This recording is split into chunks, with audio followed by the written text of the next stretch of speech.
Hello, good morning mga idol. Pasensya na kayo at wala si Idol Randy kasi may trabaho po siya dun sa bayan na kinuha. So parang nagkumpuni siya ng sirang sidecar. So for today's video, ako na lang po muna yung makakasama ninyo sa ngayong araw.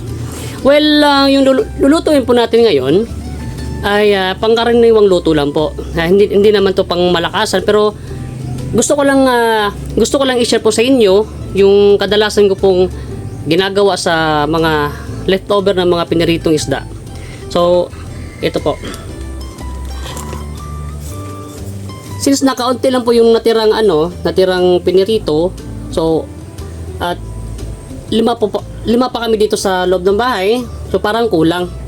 So yung gagawin po natin diskarte ay pararamihin po natin 'yan. At ito po yung ating mga sangkap na gagamitin.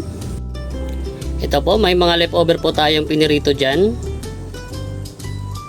Ito po yung ating gagamiting sangkap: malunggay, sibuyas, bawang, crispy fry, itlog at paminta. So umpisa na natin mga idol.